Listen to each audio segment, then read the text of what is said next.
The email arrived on a Tuesday morning, innocent enough in its corporate formatting, but devastating in its implications. Subject line: Team restructuring effective immediately. I stared at the screen, my coffee growing cold as I read the words that would change everything. Dear Maya, as part of our ongoing organizational optimization, we're pleased to announce that Jessica Chen will be joining our marketing team as Senior Marketing Strategist, effective Monday. Jessica brings extensive experience from her previous role at Morrison & Associates and will be taking the lead on our major client accounts. The words blurred together after that. Senior Marketing Strategist. That was my title. Those were my clients. And Jessica Chen. I knew that name. She was the golden girl from Morrison & Associates, the one everyone whispered about at industry events. The one who'd supposedly revolutionized their entire digital strategy and tripled their revenue in 18 months. I scrolled down to see David's signature, my boss of 3 years, the man who'd promised me a promotion just 6 months ago. The man who'd said I was invaluable to the team and definitely management material. Apparently, invaluable had an expiration date. My phone buzzed, a text from David. Can we chat at 2 p.m.? Conference room B. I knew what that meant. The conference room where dreams went to die, where they'd tell me about my exciting new opportunities within the company, probably some lateral move that sounded important but paid the same and had half the responsibility. I'd seen it happen to others. I'd never imagined it would happen to me. At exactly 2 p.m., I walked into conference room B with my shoulders back and my game face on. David was already there, looking uncomfortable in his too tight suit, shuffling papers that probably contained my professionally worded demotion. Maya, thanks for coming. Please sit down. His voice had that artificially cheerful tone people use when they're about to ruin your day. I read the email, I said, remaining standing. Jessica Chen, impressive resume. Yes, well, we're excited to have her on board. She brings a fresh perspective, and frankly, some of our clients have been asking for new approaches. Which clients? I interrupted. Because the last I checked, our retention rate was at 93%, and we just landed the Morrison Industries account, the biggest client in our company's history. David shifted uncomfortably. Maya, you've done excellent work. No one's questioning that. But Jessica has specific experience with tech startups and Fortune 500 companies that I don't have, I finished for him. Despite the fact that I've been building relationships in this industry for 5 years, despite the fact that I know our clients' businesses inside and out, this isn't personal, Maya, it's business. The oldest lie in the corporate handbook. Everything was personal. The way he couldn't meet my eyes was personal. The way he'd been excluding me from high-level meetings for the past month was personal. The way he'd brought Jessica in without so much as a heads up was definitely personal. So what's my new role? I asked, though I already knew I didn't want to hear the answer.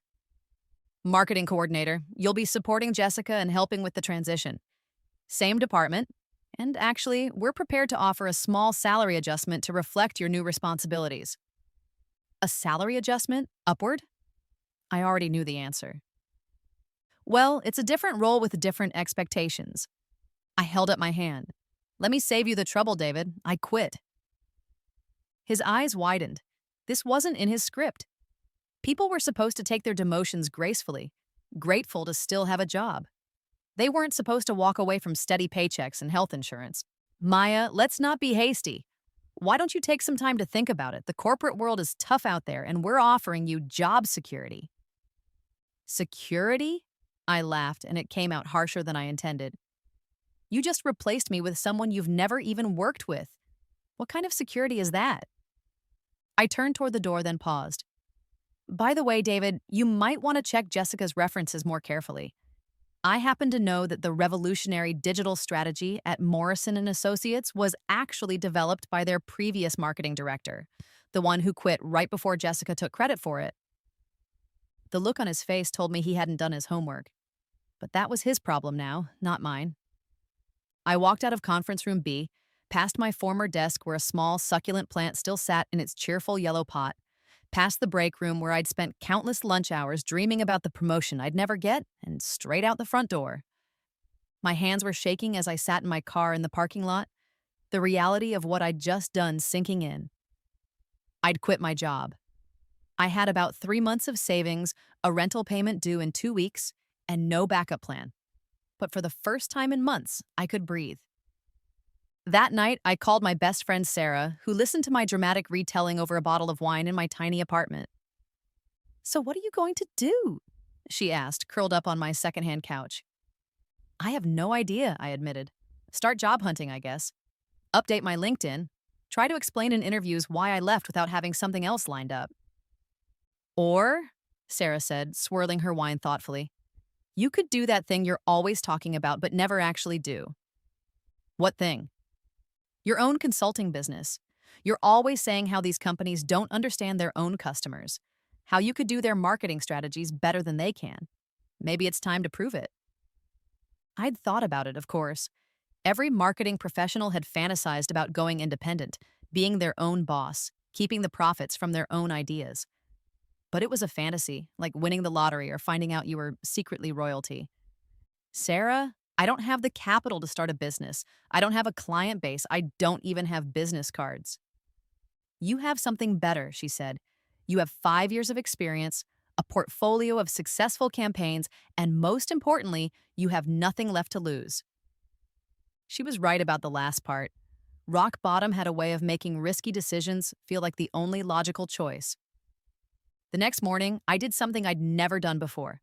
I called in sick to a job I no longer had. Instead, I spent the day researching business licenses, LLC registration, tax implications, insurance requirements. The more I read, the more doable it seemed. Scary, but doable. By the end of the week, I had a business plan. Maya Martinez Marketing Consulting. I'd specialize in mid-sized companies that were too big for DIY marketing but too small for the big agencies. Companies that needed strategic thinking but couldn't afford the overhead of a full marketing department. I used my savings to set up a proper home office in my spare bedroom, invested in a professional website, and designed business cards that were simple but memorable. Most importantly, I started reaching out to my network. The first response came from Carlos Mendoza, the owner of a chain of family restaurants I'd worked with in my previous job. Their account had been one of my favorites, not because it was big, but because Carlos genuinely cared about his customers and his community. "Maya, I heard through the grapevine that you're striking out on your own. That's fantastic. Listen, we've been thinking about updating our marketing approach, maybe reaching some younger demographics. Would you be interested in a conversation?" Would I be interested? I nearly cried with relief. We met that Thursday at his flagship restaurant, a warm, bustling place that smelled like cumin and fresh tortillas. Carlos was in his 50s with kind eyes and calloused hands that spoke to years of hard work. "Here's the thing," he said over excellent coffee. "My daughter keeps telling me we need to be on social media, but I don't understand it. My current marketing company sends me reports full of numbers I can't interpret, and I haven't seen any real impact on our business." This was exactly the kind of problem I could solve. "Tell me about your customers," I said. "Not the demographics your current company talks about. Tell me about the real people who come here." For the next hour, Carlos painted a picture of his clientele. Families celebrating birthdays and anniversaries. Young professionals grabbing lunch between meetings. College students studying over coffee and pastries. Older couples who'd been coming for decades and brought their grandchildren. "Your current marketing company is treating you like a generic restaurant," I told him. "But you're not generic. You're a community hub. People don't just come here for food. They come here for connection, for tradition, for comfort. That's what we should be marketing." His eyes lit up. "Exactly. How do we do that?" I spent the next 2 hours outlining a strategy that focused on storytelling rather than discounts, community engagement rather than broad advertising. We'd highlight customer stories, showcase the family recipes, partner with local events. Social media wouldn't be about pushing food photos, but about celebrating the moments that happened around the tables. By the time I left, I had my first client and a monthly retainer that would cover my rent. The next few months were a whirlwind of 18-hour days, coffee-fueled brainstorming sessions, and small victories that felt enormous. Carlos's restaurant saw a 25% increase in new customers within 60 days. More importantly, customer loyalty improved dramatically. People weren't just eating there, they were bringing friends, celebrating milestones, making it part of their routine. Word spread. The owner of a local bookstore hired me to help them compete with online retailers. A boutique fitness studio wanted to differentiate themselves from the big chains. A family-owned hardware store needed to reach DIY enthusiasts in an increasingly digital world. Each client was different, but they all had something in common. They were passionate about what they did, and they needed someone who could translate that passion into marketing that actually worked. I wasn't just building a business, I was building relationships. I knew my clients' stories, their challenges, their dreams. When the bookstore owner worried about staying relevant, I helped her create a book club program that became the heart of the community. When the fitness studio struggled with seasonal fluctuations, we developed a referral program that kept members engaged year-round. 6 months after walking out of David's office, I was making more money than I'd ever made as an employee. More importantly, I was making a difference. My clients weren't just numbers on a spreadsheet, they were real people whose livelihoods improved because of the work I did. Then, on a crisp October morning, I got a call that would change everything again. Maya Martinez? The voice was professional, authoritative. Speaking. This is Margaret Thompson from Thompson Holdings. We're a mid-sized investment firm, and we've been hearing some very impressive things about your work. We'd like to discuss a potential consulting arrangement. Thompson Holdings. I knew the name. They manage portfolios for high net worth individuals and had a reputation for being extremely selective about their partnerships. I'd be happy to discuss it, I said, trying to keep the excitement out of my voice. Excellent. Would you be available for lunch tomorrow? The Metropolitan Club, 12:30. The Metropolitan Club. I'd never been inside, but I knew it was where the city's business elite made deals over expensive wine and perfectly prepared steaks. I'll be there. I spent that evening researching everything I could about Thompson Holdings. Margaret Thompson herself was legendary, one of the few women to break through the glass ceiling in investment management, known for her sharp mind and no-nonsense approach.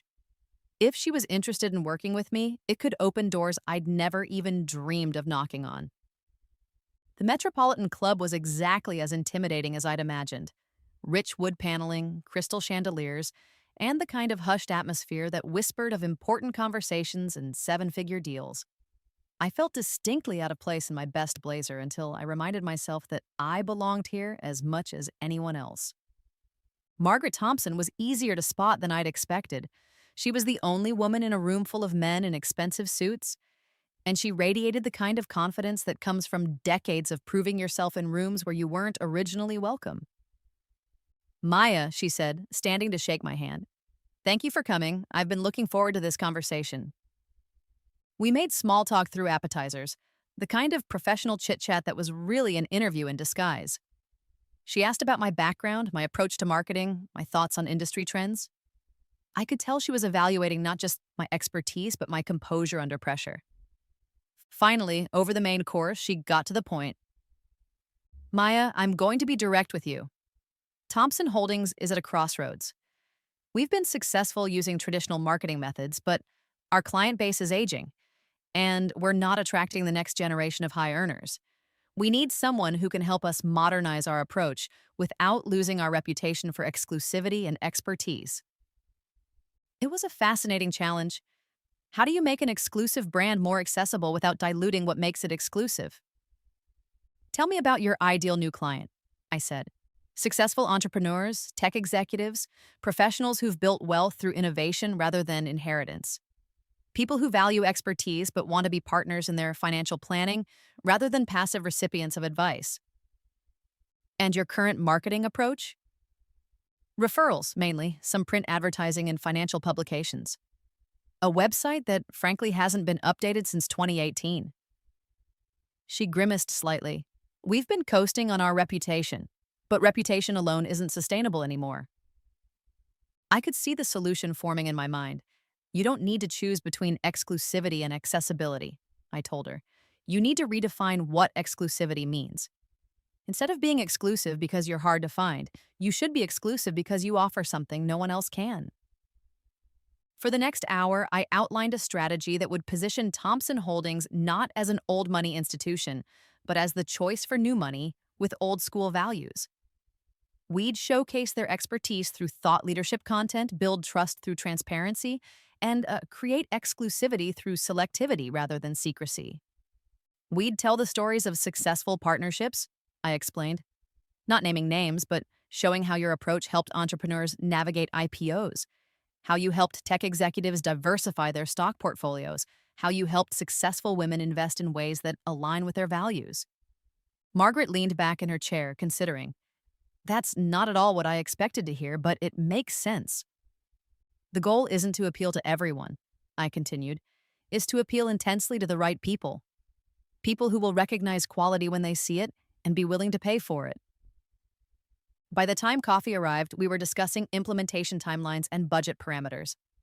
By the time I left, I had my biggest client yet and a contract that would triple my monthly revenue. But more than that, I had validation. Margaret Thompson didn't take risks on unproven consultants. If she was betting on me, it meant I'd built something real. That night, I called Sarah to share the news. "Do you realize what this means?" she said, and I could hear the grin in her voice. "You're not just running a business anymore. You're running a successful business. You're becoming the person companies compete to hire." She was right. Somewhere along the way, I'd stopped being someone who could be replaced and become someone who was irreplaceable. Not because I was the only person who could do the job, but because I was the only person who could do it the way I did it. The work with Thompson Holdings was challenging in the best possible way. We launched a content strategy that positioned their advisors as thought leaders in sustainable investing and entrepreneurial wealth management. We redesigned their website to be sleek and modern while maintaining an air of sophistication. We created a referral program that rewarded existing clients for bringing in like-minded individuals. The results were immediate and dramatic. Within 3 months, Thompson Holdings had more qualified leads than they'd seen in the previous 2 years combined. More importantly, the quality of those leads was exceptional, exactly the type of forward-thinking, values-driven clients that they'd been hoping to attract. Margaret called me personally to share the news. "Maya, I have to tell you, the partners are thrilled. We just signed 3 new clients this week, all of whom mentioned our content as the reason they chose us over our competitors." "That's fantastic," I said, and meant it. There was no better feeling than seeing a strategy work exactly as planned. "There's something else," she continued. "We'd like to discuss expanding our arrangement. We're thinking about launching an investment fund focused on sustainable technologies, and we need someone who understands how to market to socially conscious investors. Would you be interested in taking on additional projects?" Would I be interested? This was the kind of opportunity that could establish my consulting firm as a major player in the financial services marketing space. As I was celebrating this latest success, I got an email that made me pause. The sender was David, my former boss. Subject: coffee. "Hi, Maya. I hope you're doing well. I've been hearing some incredible things about your consulting business. Congratulations on your success. I was wondering if you might have time for coffee sometime this week. I'd love to catch up and discuss a potential opportunity. Best regards, David." I stared at the email for a long moment. A year ago, I would have been thrilled to hear from him. Now I was mostly curious about what he could possibly want. I agreed to meet him at a neutral location, a coffee shop downtown that was far enough from both our offices to avoid awkwardness. David looked older than I remembered, more tired. The confidence that had always irritated me seemed diminished somehow. "Maya, you look great," he said as I sat down across from him. "Success suits you." "Thank you. How are things at the agency?" He winced slightly. "That's actually what I wanted to talk to you about. Things have been challenging since you left." I raised an eyebrow but said nothing. "Jessica didn't work out," he continued. "Great on paper, but she never really understood our clients the way you did. She was too focused on implementing generic strategies instead of building relationships." I wasn't surprised. I'd seen Jessica's type before. Consultants who treated every client like a case study rather than a unique business with unique needs. "We lost 3 major accounts in the first 6 months," David went on, "including Morrison Industries." That stung, despite everything. Morrison Industries had been my baby. I'd courted them for 8 months before finally winning their business. "I'm sorry to hear that," I said, and surprisingly, I meant it. "Maya, I'll be direct. I made a mistake. A big one. I let the partners convince me that we needed someone with a more prestigious background, someone who looked good on paper. I should have recognized that what you brought to the table wasn't just experience. It was insight, creativity, and genuine care for our client's success.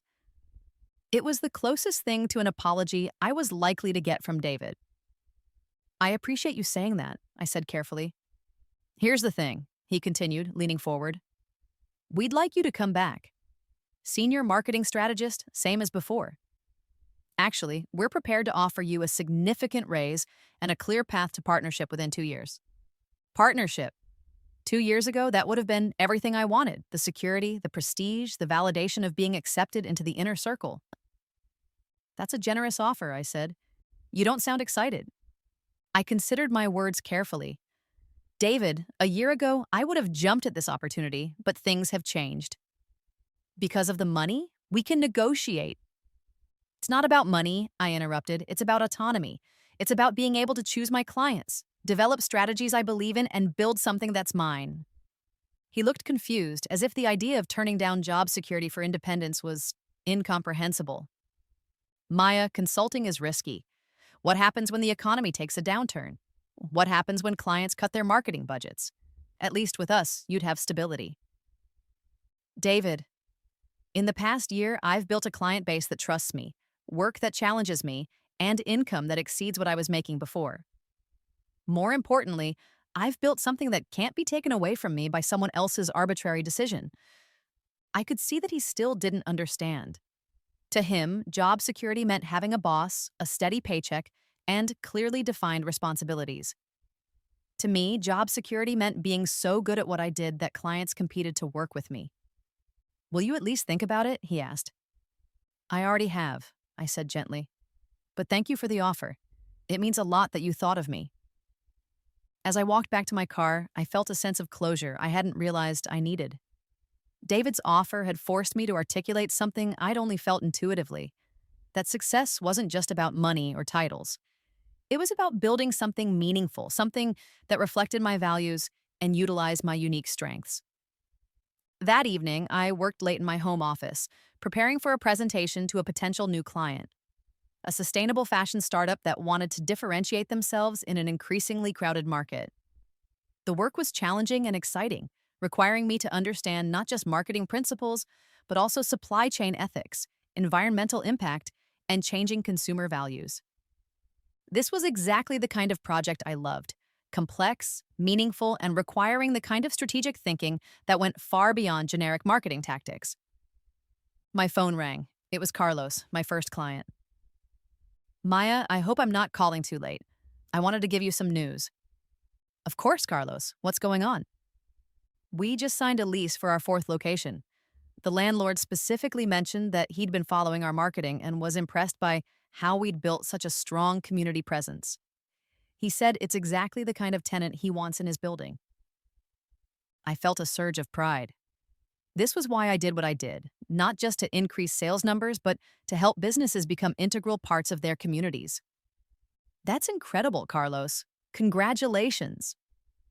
None of this would have happened without your help, he said. You didn't just change our marketing, you helped us understand our own story better. After we hung up, I sat back in my chair and looked around my home office. The walls were covered with thank you notes from clients, photos from grand openings and launch events, and awards for campaigns that had exceeded expectations.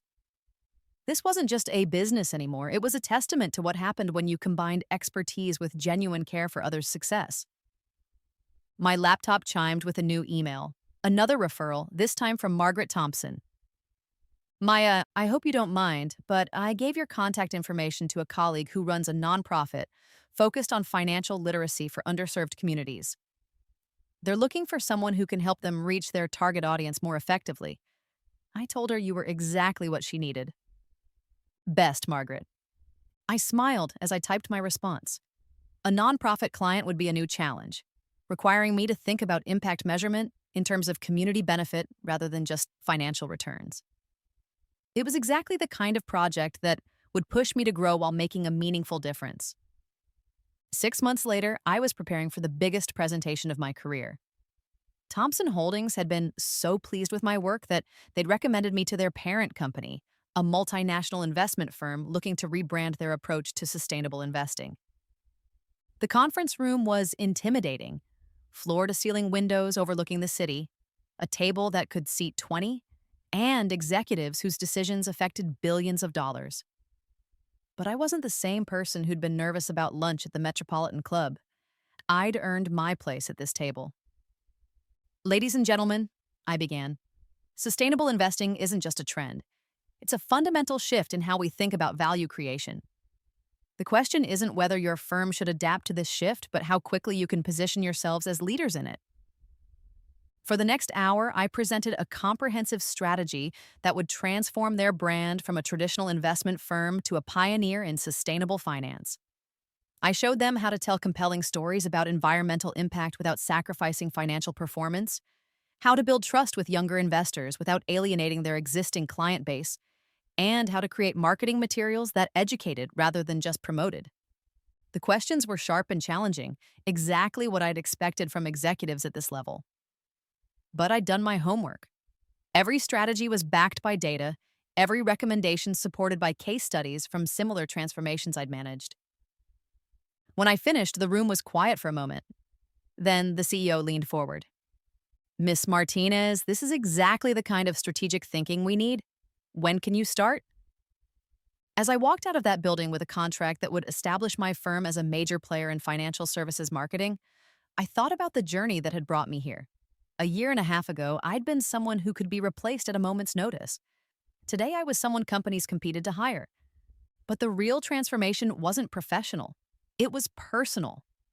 I'd discovered that being irreplaceable wasn't about making yourself indispensable to one employer. It was about becoming so skilled, so innovative, and so committed to excellence that you created your own opportunities. That night, Sarah and I celebrated with dinner at Carlos's newest restaurant. The place was packed with families, couples, and groups of friends, all of them part of the community that our marketing efforts had helped build and strengthen. "So what's next?" Sarah asked over dessert. "I've been thinking about expanding," I said. "Maybe bringing on an associate, taking on bigger projects. There's a tech startup that wants to discuss their pre-IPO marketing strategy, and a healthcare nonprofit that needs help explaining complex policy issues to the general public. That sounds amazing, but also kind of scary. What if you grow too fast?" It was a valid concern, but I'd learned something important over the past year and a half. The biggest risk wasn't growing too fast or taking on too much. The biggest risk was playing it safe, staying comfortable, and letting other people define your value. I'd rather take the risk of succeeding beyond my expectations than take the risk of never reaching my potential, I said. 3 months later, I hired my first employee, a brilliant recent graduate who reminded me of myself at that age, full of ideas and hungry for the chance to prove herself. 6 months after that, I moved the business into a real office space, complete with a conference room where I could host client meetings and a creative workspace where my growing team could collaborate. The irony wasn't lost on me. I'd started this journey because someone else had decided I was replaceable. Now, I was building a company where talented people could grow and thrive without fear of arbitrary displacement. On the 1-year anniversary of my meeting with David at the coffee shop, I got another email from him. This time, it wasn't an offer. It was a request for my services. His agency was struggling with client retention and needed help developing a more relationship-focused approach to marketing. I considered it carefully. Working with my former employer would be complicated, potentially awkward, and full of emotional landmines. On the other hand, it would be a chance to demonstrate how much I'd grown and possibly to help some good people who were caught in a system that undervalued relationship building. I decided to take the meeting. David's office looked the same, but he looked different. Humbler, less certain of himself. The agency had clearly been struggling. Several desks sat empty, and the energy that had once buzzed through the workspace seemed diminished. "Maya, thank you for coming," he said. "I know this is unusual." "It's business," I said, echoing his words from that day in Conference Room B. But I said it with a smile. "We need help," he said simply. "Our approach isn't working anymore. Clients want partners, not vendors. They want strategic thinking, not just execution. They want to—" He paused, searching for words. "They want what you used to offer," I finished for him. He nodded. "We've tried hiring other senior strategists, but None of them have your instinct for understanding what clients really need. I outlined what a consulting engagement might look like: a comprehensive review of their client relationship processes, training for their existing staff, and the development of new systems that prioritized long-term partnerships over short-term projects. It won't be cheap, I warned him, and it will require buy-in from the partners. This isn't about tweaking your current approach. It's about fundamentally changing how you think about client relationships. Whatever it costs, he said. We can't continue on the current path.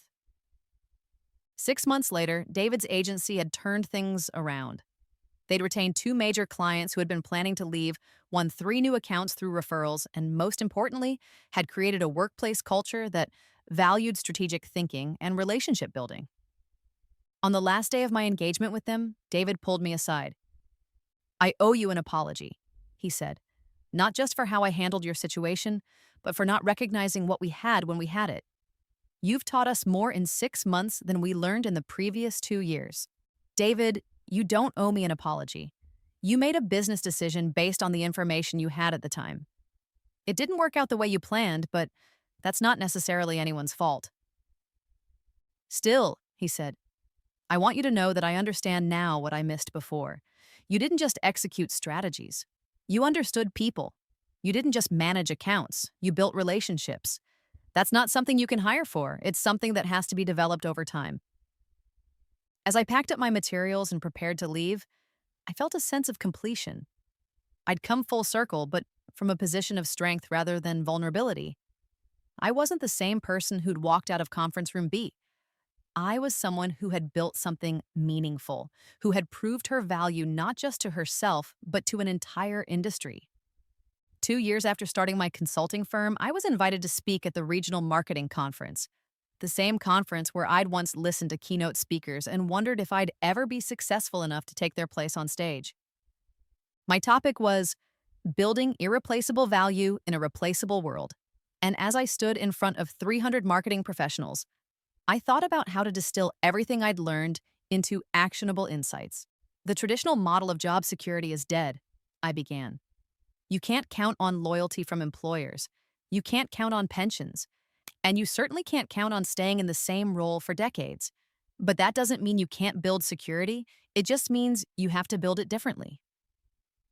I talked about the importance of developing unique skills, building genuine relationships, and creating value that extended beyond job descriptions. I shared stories from my clients. How Carlos had built a restaurant empire by focusing on community. How Margaret had transformed her firm by embracing change rather than resisting it. How my former agency had turned things around by prioritizing relationships over transactions. The goal isn't to become indispensable to one employer, I concluded. The goal is to become so skilled, so innovative, and so committed to excellence that you create your own opportunities. The goal is to build something that belongs to you, that reflects your values, and that can't be taken away by someone else's arbitrary decision. The response was overwhelming. During the Quanda session, person after person stood up to share their own stories of professional displacement and reinvention. A graphic designer who'd started her own studio after being laid off. An accountant who'd specialized in small business consulting after his firm downsized.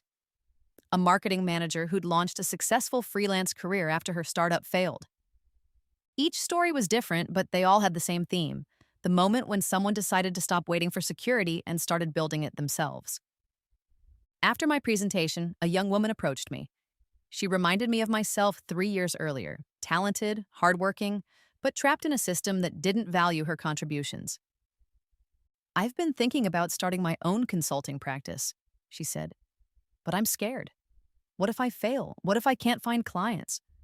What if I'm not as good as I think I am? I smiled, remembering asking myself the same questions.